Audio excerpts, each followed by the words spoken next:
presentación me avisan.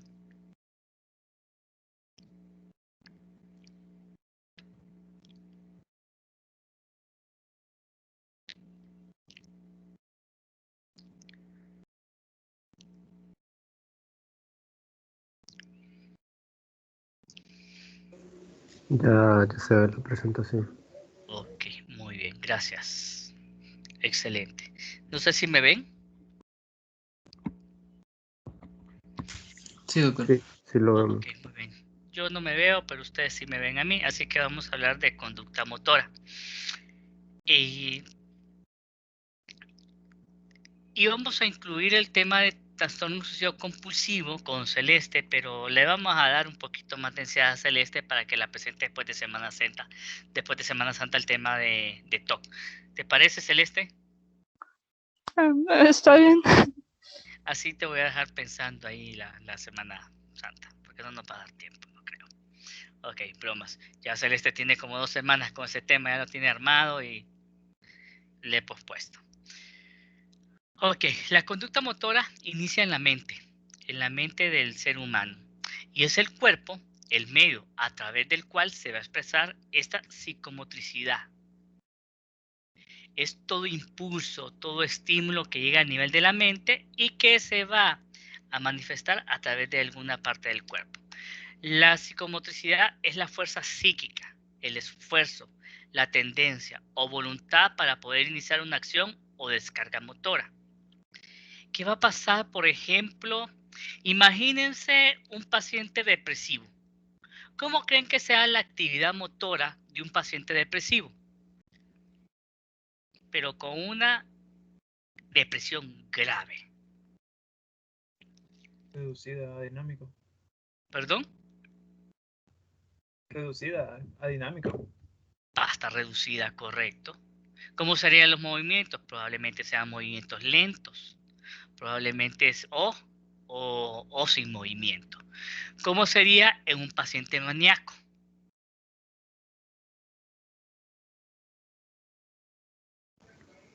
Sería como hiperactivo. Muy hiperactivo.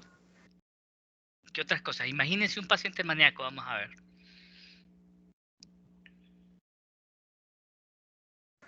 Movimientos bruscos, tal vez. Movimientos bruscos. Ok.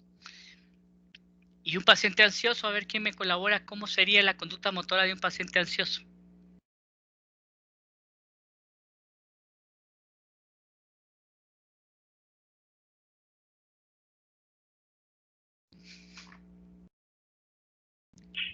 Inquieto y acelerado. Inquieto, acelerado, está sentado. Si estaría enfrente de nosotros, vamos, ¿quién puede encender la cámara para que me demuestre cómo se imaginan un paciente ansioso? A ver si podemos ver. Yo le muestro, doctor. Voy a Vamos a tratar. ver. No sé si me mira. Sí, te veo. Pues supongo que alguien ansioso pues estaría como con las manos así, tocándose, todo inquieto, ¿verdad? Como algo, no sé, diría yo, inseguro, no sé, de algunas cuestiones. Correcto, muy bien. La vez pasada Ajá. vi un video de un papá que hizo como un experimento o algo así con su hijo que era ansioso. Entonces lo iba a meter a una tina con agua helada para que se calmara. Entonces el niño pues estaba así como todo de que entraba, no entraba, entraba, no entraba, haciéndole así con las manos, todo inquieto. El papá pues le decía que confiara, él como que le tenía miedo al agua, decía que se iba a ahogar. Eh, pero él todo ansioso. Pero después como que se metió y él le dijo, no, mira, el agua, o sea, vos cada vez que vayas a hacer algo, cualquier cosa que vayas a hacer que te dé esa ansiedad, pues vos contás hasta 10, decir a tu cerebro que sí podés, y pues hizo ese ejercicio con él. Y al final el niño ni siquiera ocupó la ayuda del papá, sino que él se metió así, porque se metió a la tina con agua helada y se estuvo ahí como 2 minutos después sí se salió y pues siguió ansioso, pero ya más calmado. De hecho, esa podría ser una técnica de sensibilización sistematizada o de exposición en casos de ansiedad patológica, que podríamos hablar un día de esto, de ese tipo de técnicas. De acuerdo, gracias. Entonces, toda actividad motora va a iniciar a nivel psíquico. Es la mente la que le ordena al cuerpo hacer ciertas actividades. Bien, entonces la conducta motora o psicomotricidad es por lo tanto el esfuerzo básico de una persona que lo mueve hacia un objetivo y que se expresa a través de la conducta motora.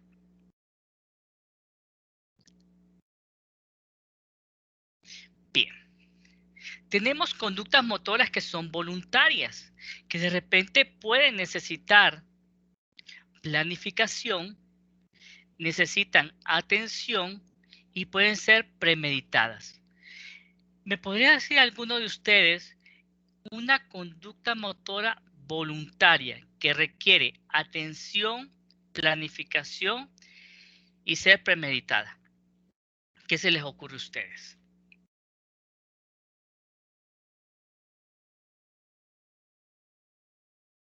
Escribir. Escribir, necesitamos estar atentos. Muy bien.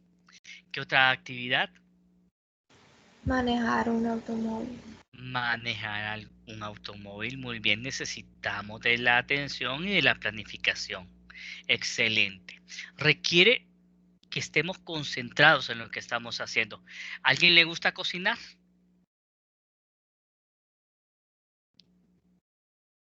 A mí me gusta cocinar.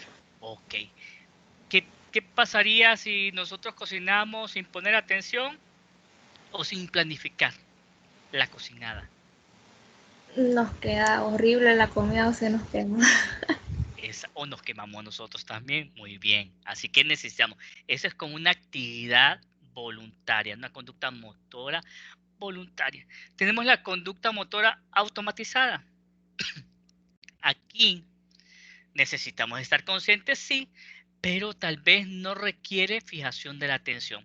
Como que conductas motoras pueden ser automatizadas, que no requieran nuestra atención.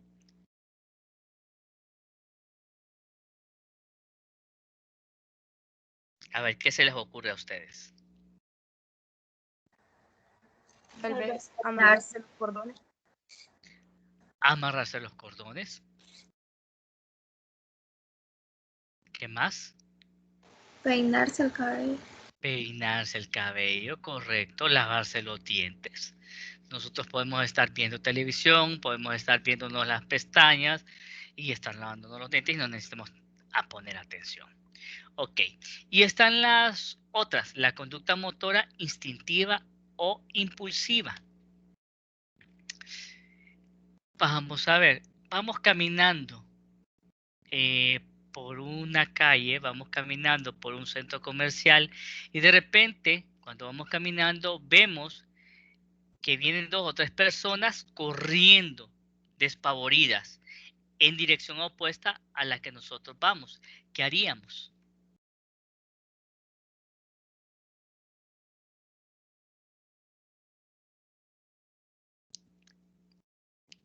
¿Irían a ver por qué Correr corren? igualmente. Igual, nosotros A saber de qué correríamos están igual. huyendo. Exactamente, a saber de qué están huyendo. Entonces, eso es una reacción instintiva o impulsiva. Les voy a poner un ejemplo. Este es un hecho basado en casos de la vida real. 2 exalumnas, ahora son médicos generales las 2, ¿verdad? Andaban de vacaciones, se llevan muy bien las hermanas, es como un año de diferencia entre una y la otra, se llevan bastante bien ellas, y estaban de vacaciones y de repente salen de la casa donde estaban hospedándose y las asaltan. Los ladrones le apuntan con una pistola a una de ellas. La otra, cuando miró el asalto, lo primero que hizo fue correr y esconderse. Cuando se escondió detrás de un árbol y se sintió segura, ¡pum!, se acordó de que había dejado a su hermana con los ladrones y amenazada con esa pistola. Entonces, eso fue un acto instintivo o impulsivo. Esas son conductas motoras involuntarias que van en relación a la preservación de la vida. Entonces, eso es bien. Puede ser que en el examen les salga algún ejemplo y para que hagan la asociación entre voluntaria, automatizada o instintiva. Muy bien, chicos. ¿Les queda claro esta parte? Sí, Sí. Ok, sí. excelente, muchachos. Bien. Alteraciones de la conducta motora. Tenemos esta gran lista. Vamos a tratar de hacer un poco de lo que aparece acá, describir algunas de las alteraciones para que ustedes estén en confianza, ¿sí? Y poder estar relacionados con este tipo de conceptos. Ok. La primera que vamos a ver, chicos. Ok, déjenme ver. La primera que vamos a ver es la agitación psicomotriz. ¿Ustedes recuerdan un personaje que se llama Taz de los Looney Tunes? Sí. Sí. Ok, ¿cuál es la particularidad de Taz? ¿Cómo es el personaje? Hiperactivo. Ajá. Es hiperactivo. ¿Por qué es hiperactivo? Pues se pasa moviendo mucho, parece un remolino cuando se mueve, Ok, está como loquito. está como loquito. Ok, muy bien. Ok, está bien la descripción, pero no es hiperactividad, es agitación psicomotriz. ¿De acuerdo, chicos? Cuando piensen en agitación psicomotriz, piensen en TAS. ¿Qué es la agitación psicomotriz o inquietud motora, que sería el sinónimo? Agitación psicomotriz o inquietud motora es un estado agudo de exaltación motórica en la cual el paciente se mueve rápido, grita, golpea y se convierte en una emergencia o una urgencia psiquiátrica. Con un paciente agitado o con un paciente inquieto no se puede conversar, no se puede no se le puede explicar ni va a poner atención. La agitación psicomotriz es que de repente el paciente está moviéndose, está descontrolado y no se le puede mantener quieto. Entonces, por eso menciono a TAS, porque podría ser, parece, bien dicen ustedes, parece un remolino. Así se asemeja. Entonces, significa que tiene una conducta desorganizada, no tiene ningún fin. ¿En qué cuadros se podrían ver? En uno que ya presentaron, el síndrome confusional agudo o delirium, en el síndrome maníaco, en el trastorno disociativo y en la esquizofrenia catatónica también. Muy bien. Con la manía, el delirium, están relacionados, ya van a estar relacionados por el tema. El trastorno disociativo se puede presentar, por ejemplo, en pacientes que han vivido algo traumático, sumamente traumático, que pusieron en riesgo su vida, que la ansiedad fue muy dura, fue muy grave, entonces lo que se produce va a ser una desconexión de la mente con el entorno. Ok, se dieron cuenta que ya empezaron a vacunar al personal de salud de primera línea, ¿verdad? Sí. Ok, muy bien. Sí. Se dieron cuenta de una noticia de las enfermeras de Choluteca. Sí. Vaya, ¿quién comparte esa noticia?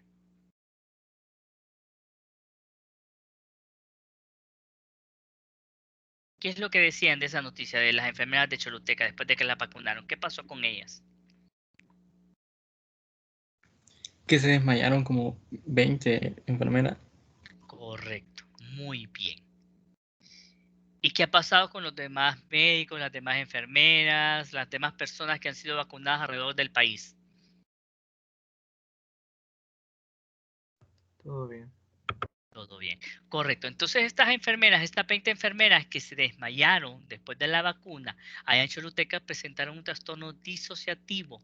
Es tanta la ansiedad que ellas tenían de haberse vacunado y del miedo de que le metieran un chip, que de repente se les iba a activar en noviembre el chip para votar por un X partido nacional de Honduras.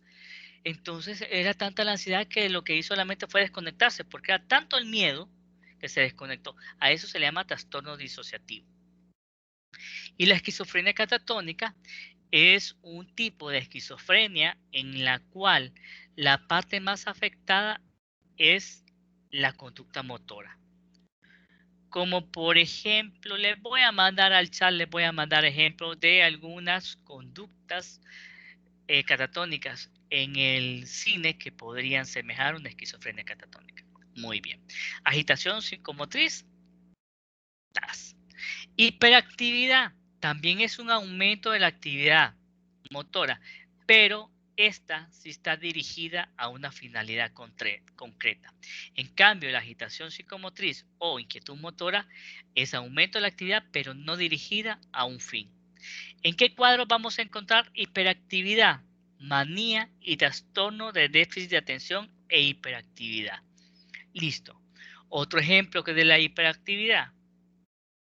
¿Cuál es la película? Yo creo que había hecho esta pregunta. ¿Cuál es la película que nunca falta en las navidades en los canales? Mi pobre angelito. Mi pobre angelito. El comportamiento que tiene este cipote, Kevin, es de un niño hiperactivo.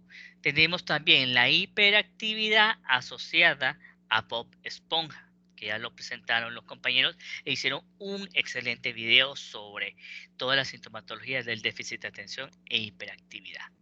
Muy bien. La otra alteración de la conducta motora es lo opuesto a la hiperactividad y es la hipoactividad. Es la disminución de la cantidad y de la velocidad de la conducta motora dirigida a un propósito. ¿En qué casos podemos tener hipoactividad? En la depresión grave, también en algún apartado del síndrome confusional agudo o delirium, ahí es hipoactividad. ¿Recuerdan la película Zootopia? Sí. ¿Quiénes creen, qué personajes creen ustedes que tienen hipoactividad? El perezoso.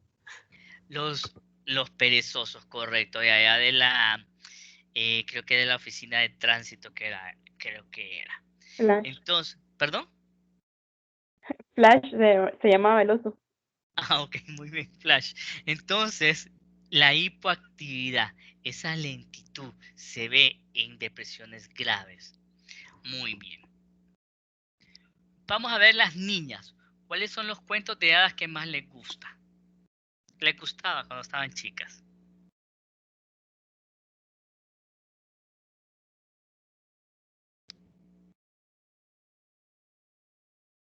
Nadie. Mi favorito era La Bella Durmiente y Aladín. ¿Y la Bella Durmiente por qué? No sé, me gustaba la historia y me gustaba el vestido de la princesa también, creo. Ah, qué bonito, muy bien, excelente. Pues bueno, qué bien que mencionas la Bella Durmiente porque es el ejemplo que les traigo yo. ¿Qué pasaba con la Bella Durmiente? Vamos a ver.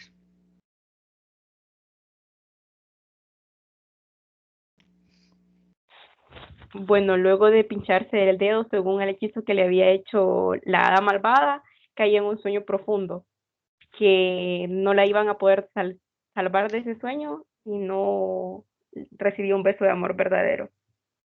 Correcto, muy bien. Me gusta más la historia de la Bella Durmiente contada desde los ojos de Maléfica. Así es buena. Me gusta más esa. Pero la Bella Durmiente también tiene su connotación psicodinámica. Es el despertar de el despertar, pongámosle así como el despertar sexual de la mujer. Duerme como una niña y se despierta como una mujer al recibir un beso de un hombre. Muy bien. Inhibición psicomotora. Es la incapacidad de poder convertir un impulso psíquico en una acción. El paciente vivencia la persistencia de la iniciativa a nivel mental, o sea, él quiere moverse, él sabe que puede moverse, pero lamentablemente el cuerpo no le responde. ¿Cómo se puede presentar en trastornos disociativos? En las novelas mexicanas aparecen esos trastornos disociativos como aquellas mujeres que de repente, después de un susto, después de un accidente, que no les pasó nada físicamente, pero que no volvieron a caminar, eso es como trastorno disociativo también. Y la parálisis del sueño. ¿Alguien ha tenido parálisis del sueño? Sí. ¿Qué se siente en la parálisis del sueño? La verdad estuvo muy interesante. Ajá. Sí, me, yo recuerdo que era un día que estaba estudiando mucho, mucho, mucho porque iba a examen 2 días después. Entonces me tendí en la cama y me quedé dormido. Y luego cuando me intenté despertar, pues no podía moverme, pero sí estaba viendo todo, pues. Y estaba viendo cómo pasaba todo. Y luego ya empezaba como mi cerebro a que tratar de llenarlo de espacio. Pero entonces empezaba a escuchar cosas, pero dije yo, no, voy a empezar a moverme poquito a poco. Y ya me desperté. Pero me levanté bien. ¿Quién habla ahí? El Jacob. más raro de todo, Boquín. Ah, ok, Poquín. Qué hombre más valiente este hombre. O sea que no sentiste miedo, man. Sí, en serio, es que como ya había visto como qué era la parálisis del sueño y ya otras personas me habían comentado, entonces estaba consciente de qué era en ese momento. Ah, ok, Todo tranquilo. excelente, que es hipótesis. Ok, ¿alguien más ha tenido experiencias con con la parálisis del sueño?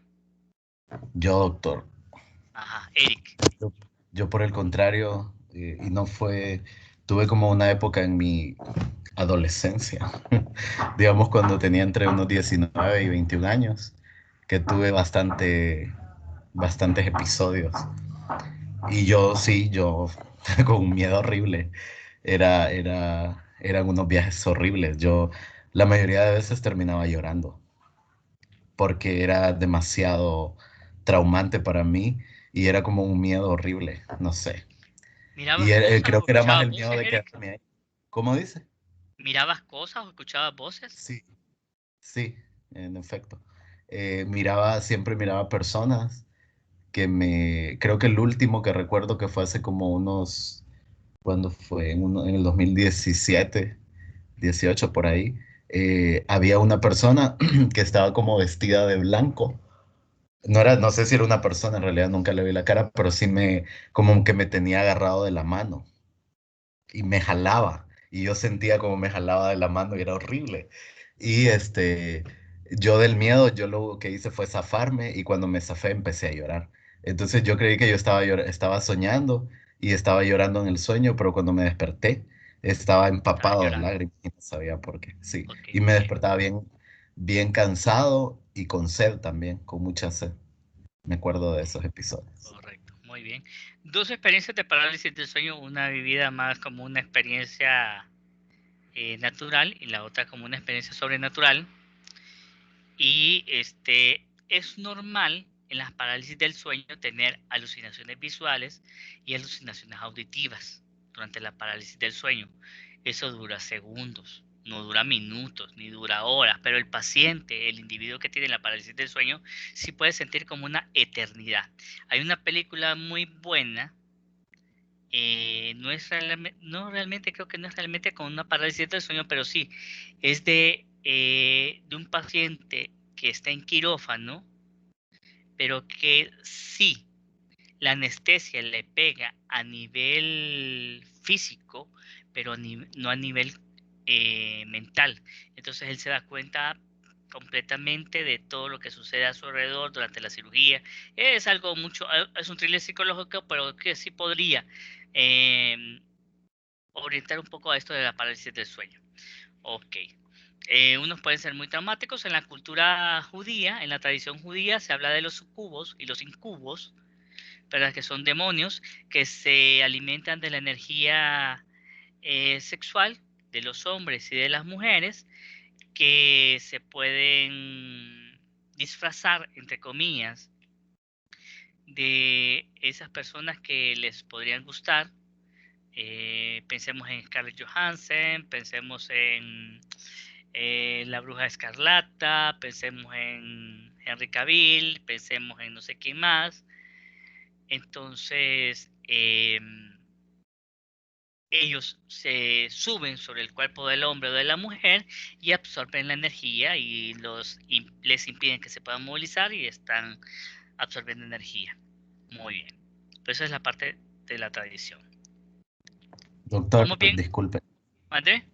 Podría agregar algo. Es que fíjese que ahorita que está hablando de eso, me acabo de acordar de un cuento de Julio Cortázar que se Ajá. llama La noche boca arriba, que precisamente es de un hombre que tiene un viaje, digamos, y uno cuando lo lee, uno parece que le está pasando lo que le está pasando, pero de ahí te das cuenta que en realidad es un, es parálisis, lo que es parálisis del Ok. sueño y como está como con un medicamento, él está como en otra realidad. Se los Ok. recomiendo por si lo quieren leer. Ok, pero si lo tienes, lo podrías compartir, porfa. Claro. Sí, me gustaría leerlo a mí. Ok. ¿Vamos bien estos 4, chicos? Sí, doctor. Ok, Sí, doctor. excelente. Muy bien, excelente. Tenemos el estupor psicomotor, como cualquier estupor, que ya lo vimos en las alteraciones graduales de la conciencia. En el estupor psicomotor hay una analgesia y una ausencia de toda actividad verbal, de toda mímica e incluso del movimiento, sin alteración de la conciencia. Aquí lamentablemente hay una bulia máxima. ¿Dónde podemos tener estupor psicomotor? En el estupor catatónico, de la esquizofrenia catatónica, el estupor depresivo y en el estupor disociativo. La bella durmiente podría estar ahí en un estupor disociativo, entre comillas. Muy bien. La gente que es de pueblo, no sé cuántos de ustedes son de pueblo, pero han escuchado de repente cuando, vaya, digamos, pensemos en aquellos matrimonios de antes que sí tenían garantía, que podían pasar 40, 50, 60 años juntos. Cuando uno de los dos viejitos, ¿qué es lo que se comenta en las pelas, que se comentan en la familia, que se comenta en el pueblo cuando uno de los dos viejitos fallece? Vamos a ver, si alguien ha escuchado algo. Y hay que cuidar al otro porque podría también morirse de lo triste que Correcto. está. De lo triste que está, correcto. Entonces ahí dentro de la tradición de los pueblos dicen, ay, ya va a venir a traérselo, se lo va a venir a llevar. Entonces, ese estupor depresivo se puede manifestar en un adulto mayor con abandonarse. ¿Y cómo se abandona? Deja de comer, deja de interactuar con las personas, deja de bañarse, deja de cambiarse y poco a poco se va abandonando en esa cama y se va metiendo en sí mismo y se termina falleciendo por eso, por el estupor psicomotor. Muy bien. ¿Vieron el Chavo del 8 ustedes?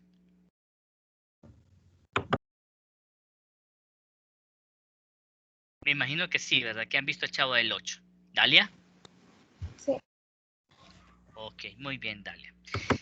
¿Se acuerdan qué es lo que le pegaba al Chavo del 8 cuando lo asustaban? La garrotera. La garrotera, correcto. Muy bien. La garrotera es un posturamiento. Muy bien. Y el posturamiento es un tipo de catalepsia. La catalepsia en grande y el posturamiento en chiquito. Vamos a describir. Piensen en el Chavo del 8, cuando el Chavo del 8 se asusta, entonces adopta una posición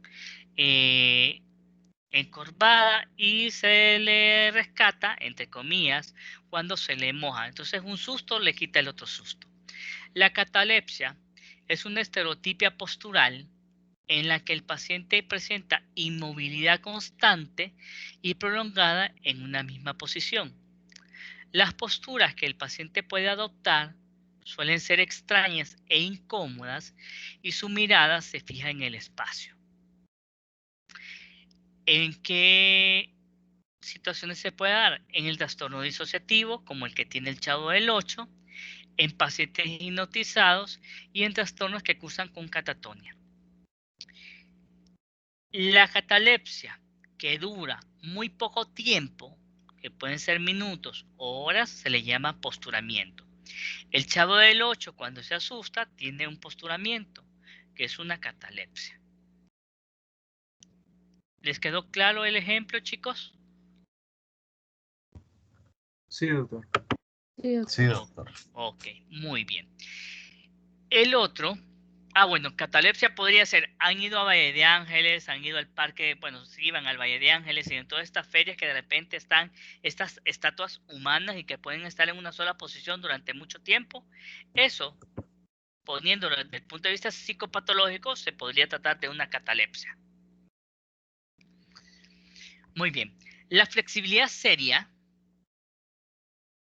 esta está relacionada con una alteración de la conducta motora en la cual el paciente se convierte como una figura de cera, como una figura de plastilina, en una figura de barro, y adopta pasivamente las posturas en que el paciente se ha colocado, al igual que estar moldeando una estatua de cera. Seria viene de cera. ¿En qué cuadros vamos a tener esto? En la catatonia. La flexibilidad seria. Entonces el paciente se convierte como una figura de barro, como una figura de plastilina, como una figura de cera y va a adoptar la posición en que se le ponga. Aunque sea incómoda, él no va a tener dolor y él se va a quedar ahí hasta que el entrevistador lo vuelva a acomodar. Puede ser que el entrevistador lo ponga así y ahí puede estar el doctor Cruz, que tiene flexibilidad seria, y puede estar todas las 2 horas en esa misma posición. Ok, muy bien. La flexibilidad seria. Manerismos. Estos manerismos son movimientos estereotipados que consisten en actos y gestos sencillos e innecesarios que el paciente realiza en el curso de las actividades. Se podría dar en los casos de esquizofrenia. Ahí. Entonces, de repente los pacientes van a hacer hacia algunos movimientos extraños, sin ninguna utilidad, pero ellos lo van a estar haciendo. Entonces, pueden ser movimientos así, siempre con las manos.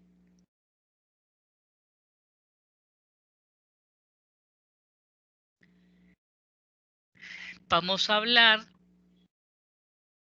de las compulsiones. Las compulsiones son actos involuntarios, son repetitivos, derivados de impulsos o temores obsesivos y en la que el paciente siente una necesidad apremiante e irresistible de ejecutarlos. Esto está relacionado mucho con el trastorno obsesivo compulsivo. Las compulsiones son actos que el paciente realiza que tal vez para los demás, que lo vemos desde afuera, no tiene ningún significado, pero para el paciente sí tiene un significado importante.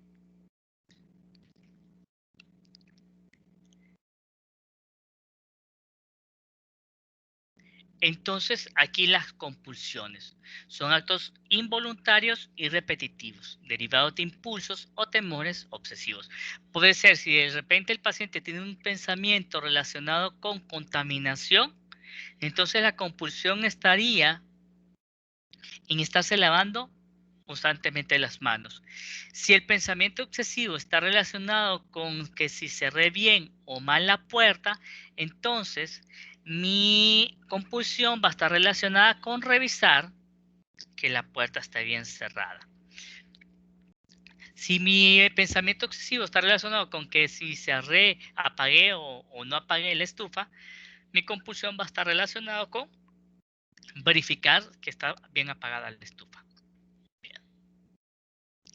Perseveración motórica, igual que la perseveración en la atención, la perseveración motórica es una rígida repetición o persistencia en un acto ante variados estímulos, por lo general secundario a lesiones frontales. Entonces, de repente puede ser que yo le digo al paciente, dibújeme ese círculo. Entonces el paciente comienza y va a seguir, esa es la perseveración, va a seguir escribiendo hasta que yo lo detenga, porque no tiene forma de detenerse. Ok. Esa es la perseveración.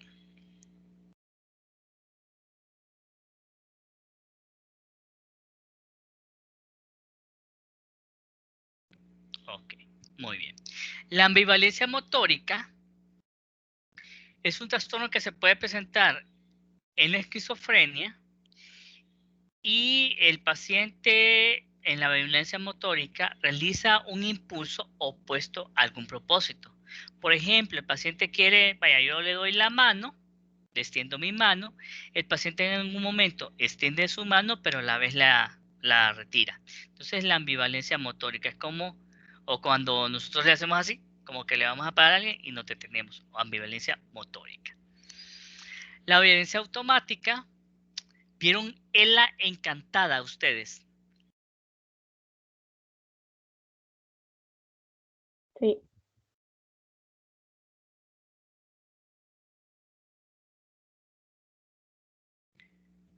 Ok, muy bien. Entonces en Ela Encantada, ella no podía decir que no. Todo lo que le pidieran, ella lo tenía que hacer. Entonces, estamos con una obediencia automática, la ejecución automática de las órdenes, aún exponiendo la seguridad física. Entonces el paciente dice que sí a todo lo que le piden. Le dicen al paciente que camine, aunque vaya a un precipicio, él no se va a detener y va a seguir caminando. Esa es la obediencia automática. Se presenta en pacientes con hipnosis y en esquizofrenia catatónica.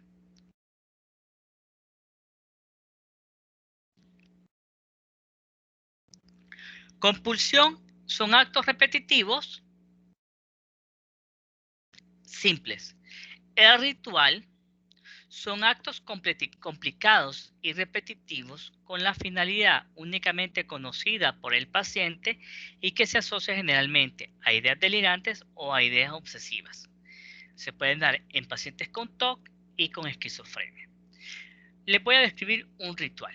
Se va a poner el doctor Cruz, se va a poner de ejemplo. El doctor Cruz es un hombre que se levanta todos los días a las 5:30 de la mañana. Siempre se levanta con el pie derecho porque él sabe que es de buena suerte. Tras que se levanta con el pie derecho, cuenta los pasos desde su cama hasta el baño. Una vez que entra al baño, abre la llave y deja que corra el agua 5 minutos, mientras él se lava los dientes. Bien, el doctor Cruz tiene un cepillo para cada día de la semana. Entonces, hoy es martes, le toca el cepillo color azul. Cuenta el número de veces que se cepilla los dientes por cada lado. Eso lo hace completamente en 5 minutos. Al terminar de lavarse los dientes, se enjuaga la boca 5 veces.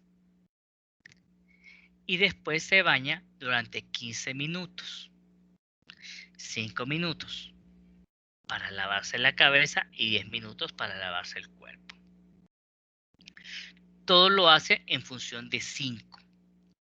Entonces, después tiene los uniformes y se coloca el uniforme azul todos los martes. Entonces se lo pone en el mismo orden todos los días. Cuenta los pasos desde el cuarto hasta el comedor y tiene que comer a la misma hora, a las 6 de la mañana 00. Ni un minuto antes ni un minuto después. Mastica la comida 5 veces por un lado y 5 veces por el otro. Traga y se toma 5 sorbos de té o de café. Y vuelve a hacer lo mismo. Sale exactamente a las 6:05 de la mañana todos los días directo a su consultorio. Da 5 vueltas a través de la rotonda del hospital donde él trabaja y estaciona el carro siempre en el mismo lugar. Cuenta los pasos desde la entrada del hospital hasta su consultorio. Y antes de empezar con el primer paciente, cierra la puerta 5 veces. Y así va en 5 y 5. Esto es un ritual, es una serie de pasos. ¿Y qué pasa con el doctor Cruz si el doctor Cruz de repente es interrumpido desde que se levanta en la mañana? Entonces vuelve a empezar. ¿De acuerdo, chicos? Ese es un ritual. Bien. Miren el movimiento que estoy haciendo. Sí, doctor. Ok. Esto relaja bastante cuando estén estresados o estén ansiosos, puedan hacer este movimiento. Va a parecer medio psycho, pero es relajante. Paleocinesia son movimientos estereotipados y repetitivos de origen muy primitivo en la evolución motora que se caracterizan por movimientos de cabeza hacia adelante y hacia atrás, o donde el paciente se mece o hacen chupeteos. Esto se presenta en pacientes con retraso mental, en pacientes con esquizofrenia o en pacientes con demencia. Los TIC, yo me imagino que alguno de ustedes ha tenido TIC. Creo que el TIC más frecuente es cuando de repente uno estudia mucho, lee mucho o está muy cansado y de repente le empieza a bailar el ojo. No sé si han tenido esa experiencia. Bueno, a bailar el ojo no, como que le empieza a temblar el párpado. Entonces el paciente con ese tic él tiene la sensación como que el ojo se le cierra, pero realmente no es cierto, pues son pequeñísimos, minúsculos, imperceptibles para el ojo del otro. Entonces los tics son movimientos involuntarios, son movimientos rápidos, reiterados, arrítmicos, que por lo general afectan a un grupo circunscrito de músculos y una vocalización de aparición brusca y que carece de un propósito aparente. Tanto los tics motores como los fonatorios pueden dividirse en simples y complejos. En algunos trastornos de ansiedad se pueden dar estos tics, en el síndrome Gillet de la Tourette y en algunos casos de encefalitis. Esos pueden ser tics así, o pueden ser fonatorios. Son tics, son involuntarios. Ecopraxia o ecolalia. Esto está relacionado con esquizofrenia bifrénica, que es uno de los tipos más que provoca mayor disfuncionalidad dentro de las esquizofrenias. Y en la ecopraxia es que el paciente repite lo que el entrevistador está haciendo.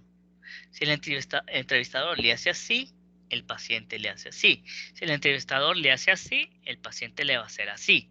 La ecolalia, el paciente repite las palabras, ya sean las últimas palabras o las frases que el entrevistador está diciendo. El negativismo es la renuncia o resistencia inmotivada a realizar una acción. El mutismo puede ser un negativismo. El mutismo es quedarse callado, no hablar. Hay un negativismo activo en el cual se le pide al paciente, levante el brazo, José Luis. Entonces, si fuese, este es el brazo de José Luis, si fuese un negativismo activo, el paciente va a poner resistencia a que le levanten el brazo. Si es negativismo activo, pasivo, perdón, si es negativismo pasivo, le va a decir, José Luis, levanta el brazo. No lo levanta, entonces viene el doctor, se lo levanta y él lo va a levantar. Ese es negativismo pasivo. Baja el brazo, José Luis, no hace caso, entonces el doctor va a tratar de bajar el brazo y el paciente, por negativismo activo, va a resistir y no va a querer bajar el brazo. El negativismo es la renuncia o resistencia inmotivada a realizar una acción. ¿Dónde podemos encontrar el negativismo? En el estupor catatónico, en el depresivo o en el disociativo. Y el último creo que vamos a ver es la astasia o abasia, que es una ataxia de tipo conversivo en la que el paciente es incapaz de estar de pie o caminar sin tener déficit motor y todos los movimientos de piernas pueden ser ejecutados normalmente mientras está acostado o sentado. Que el paciente diga, por ejemplo, en la astasia y abasia, no puedo caminar, lo ponen de pie y rapidito se desparrama y se tira, cae en el piso. Pero cuando él está acostado y le dicen camina, entonces él hace el movimiento de los pies como que si estuviera caminando.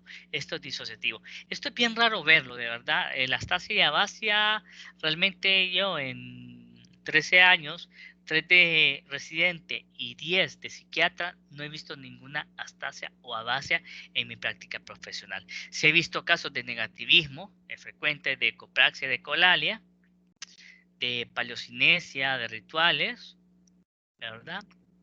Y eso. ¿Preguntas hasta acá, chicos? Doctor, yo tengo una pregunta. En Diga. la paleocinesia es moverse hacia adelante y hacia atrás, pero también mencionaba hacer chupeteos. ¿A qué se refería? Chupeteo es como Ah, ok. ese tipo de cuestiones. Esos chupeteos. Gracias. Entonces, o también se pueden mecer. El movimiento podría ser este o podría ser ese movimiento. Muy bien, chicos. Esto prácticamente, la conducta motora, ¿dónde lo vamos a ver más afectado? En esquizofrenia catatónica. En las esquizofrenias se va a ver bien afectado lo que es la conducta motora, el pensamiento. En la depresión, la hipoactividad, la hiperactividad y la agitación. En la manía, en el síndrome confusional agudo. En la ansiedad vamos a tener los rituales con el TOC o las compulsiones. Hay unas alteraciones motoras neurológicas que están las distonías. Las distonías son contracciones musculares sostenidas que frecuentemente causan flexión y movimientos repetitivos o posturas anormales. Podrían ser distonías agudas o tardías secundarias antipsicóticos. Las disinesias son movimientos involuntarios, repetitivos, estereotipados y bizarros de la boca, de la lengua, maxilares y cara que se caracterizan por muecas, por succión, por chupeteo, movimientos en boca de pescado y hociqueo de conejo y ligeras torsiones o protrusiones de la lengua. Esto se debe al uso crónico de antipsicóticos y a lesiones cerebelosas de la línea media. Entonces con las disinesias se dan con medicamentos, con medicamentos que nosotros los psiquiatras algunas veces utilizamos. Crisis oculogira son movimientos distónicos de los ojos hacia arriba. Entonces algo así. Uso de antipsicóticos. Y la acaticia es una inquietud o desasosiego que los pacientes localizan en sus músculos que les impiden mantenerse quietos. Estos cuatro, las distonías, se deben básicamente a medicamentos. Las distonías son agudas, las disinesias pueden ser un poco más prolongadas, las crisis oculares son agudas y la acaticia es crónica.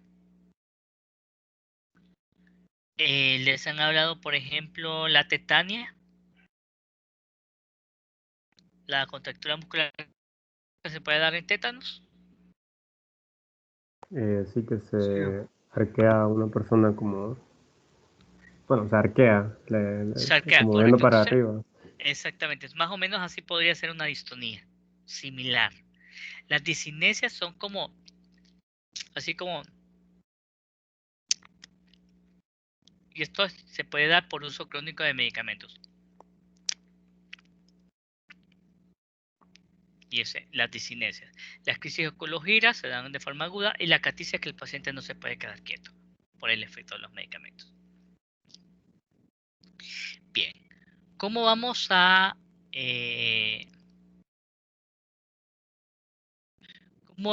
evaluar la conducta motora? La conducta motora la vamos a evaluar a través de la observación directa del paciente y haciendo también en algunos casos la exploración dirigida. cuando sospechamos que hay una alteración mucho más importante. Vamos a evaluar, por ejemplo, la expresión facial, las actividades, los movimientos y las posturas espontáneas e inducidas por el explorador. ¿Cuándo vamos a inducir posturas? Cuando consideremos que el paciente podría tener una flexibilidad seria. Vamos a hacer un orden para evaluar la conducta motora. La mímica facial nos vamos a fijar en la zona frontoorbitaria, en la región bucal, en la lingual, en la peribucal, en la mandibulomentoniana y la nasogeniana. Prácticamente la cara, cuál es la expresión de la cara de este paciente. La mímica motora general, cuál es la postura que tiene, cuáles son los movimientos que realiza, cuál es la actitud y la forma de deambular.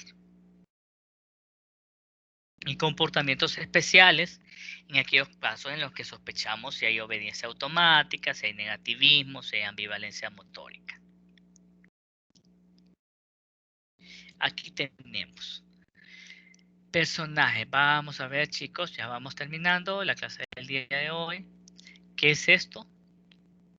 Según la definición.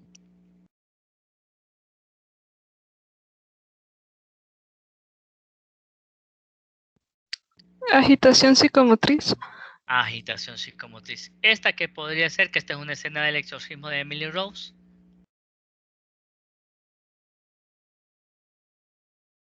Son posturas incómodas que el paciente puede adoptar y se puede quedar por horas ahí.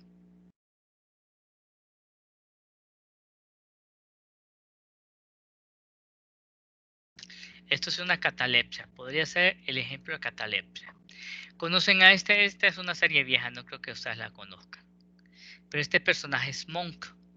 Es un investigador privado y tiene un trastorno obsesivo compulsivo. Esta, a ver, se parece mucho a esta. Esta es una catalepsia. Esta es en chiquito. ¿Cómo se llama? Posturamiento. Posturamiento.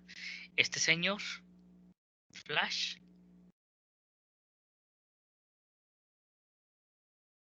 Hipoactividad. Hipoactividad. Muy bien. Y esta señorita que está acá, que es la bella durmiente, podría ser inhibición psicomotora o puede ser estupor disociativo. Bien. Vamos a leer un caso clínico para ver si... No, mejor no lo vamos a leer porque esto ya tiene que ver con la cátedra que va a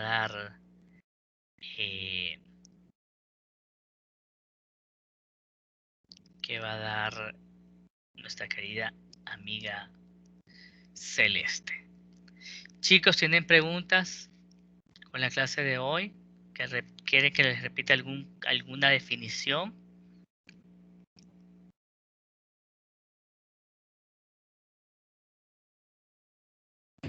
Doctor, yo tengo una duda. Perdón. Dale, Eric, dale. Bueno, solo rapidito. Es que me gustaría saber, digamos, pero no sé si será absurda mi pregunta en realidad. Es que quiero saber hasta qué punto las personas que tienen esto son conscientes de que lo están haciendo. Porque usted mencionó que en lo ritual solo ellos sabían por qué lo hacían. Por ejemplo, en la parte esta del TOF, ¿no? Cuando habló de la parte ritual donde repetían. Entonces, ¿hay algún tipo de conciencia en las personas? Sí. Sí. O sea, el pensamiento obsesivo es, por ejemplo, si yo empiezo acá y empiezo a persinar, yo sé por qué me estoy persinando. O sea, vos no vas a darte cuenta porque me estoy persinando, pero yo sí sé porque yo tengo un pensamiento que de repente me está diciendo, es pecado, es pecado, es pecado. Entonces, como es pecado, yo tengo que contrarrestar ese pensamiento sucio, ese pensamiento malo, perverso. Entonces me persino. Como la película. Como el de la película, correcto. Ah, ok. Gracias. Natalie. Doctor, a mí me gustaría que si por favor podría repetir qué es un estupor catatónico o un trastorno catatónico. Ok, el estupor catatónico, pongámosle, estamos hablando de la conciencia, está la obnubilación, en la que el paciente tiene sueñito, somnolencias que me duermo porque me duermo, Y el estupor es ausencia de la sensibilidad, es ausencia del dolor, es ausencia del movimiento. O sea que el paciente no tiene ninguna conexión con el mundo exterior. ¿De acuerdo? Entonces yo puedo estimular, puedo hablarle al paciente, el paciente no va a responder. Puedo estimularle moviéndolo y el paciente no va a responder. Puedo pellizcarlo o darle con un alfiler y el paciente no va a responder porque está abolida la sensibilidad, está abolida el dolor, está abolida la relación con el entorno. Ok, se podría dar como parte del síndrome confusional agudo o se podría dar como parte del estupor depresivo, con una depresión grave, que el paciente no esté interesado en el entorno, entonces el paciente se priva, se involucra en el mismo. Podría ser en el estupor catatónico, es por un trastorno psicótico o por la esquizofrenia que el paciente se deja de comunicar. En el en el estupor disociativo o en el estupor catatónico, podría ser que el paciente se dé cuenta de lo que hay a su alrededor, pero él no habla, no mueve los ojos, no abre los ojos, no muestra ninguna señal de actividad. Pero en el disociativo, probablemente él sí se dé cuenta de lo que está sucediendo en el entorno, pero no hace ninguna actividad. Ya en el estupor relacionado con síndrome confusional agudo, ahí sí no hay ninguna conexión. Entonces, por más que yo estimule a este paciente con un estupor disociativo o un estupor catatónico, el paciente no va a tener ninguna respuesta, ni a la verbal, ni a la dolorosa, ni al cambio de temperatura, por ejemplo. ¿Sí, Natalie? Sí, doctor, gracias. Ok. ¿Alguien más, chico?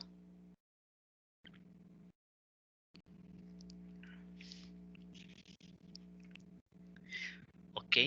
Si no hay preguntas, recuerden, ¿cómo vamos a evaluar la conducta motora? La vamos a evaluar a través de la mímica facial, la mímica motora general y la parte de comportamientos especiales en aquellos pacientes en que realmente consideremos. Hasta aquí va a entrar el tema de psicopatología para el examen del viernes. Espero que estudien mucho, que repasen estos ejemplos y puedan sacar una buena nota. ¿Listo, muchachos? El tema celeste que va a ser trastorno excesivo compulsivo lo vamos a manejar cuando veamos ansiedad, cuando veamos afecto, cuando veamos pensamiento y repasamos así conducta. Si no hay más preguntas, chicos, o no hay ningún comentario, entonces dejaríamos esta clase por el día de hoy y nos conectamos el viernes para el examen. Bueno, doctor, muchas gracias. Gracias, doctor. Tengan muy buen día. Gracias. Buen día para ustedes también, gracias. Gracias, doctor. Gracias, doctor. Mucho gusto. Gracias, doctor. Ellen. Gracias, doctor. Gracias, nos vemos, doctor. Dale, Eric, Fabricio. Nos vemos, Cuídate. doctor, gracias. Nos vemos, Natalie. Doctor, Dígame, Joaquín. el examen siempre sería como la otra vez, que pudimos hacerlo a cualquier hora. Sí, Ah, ok. Bueno, confío en ustedes. gracias, doctor. Dale, cuídate, papá. Un gusto.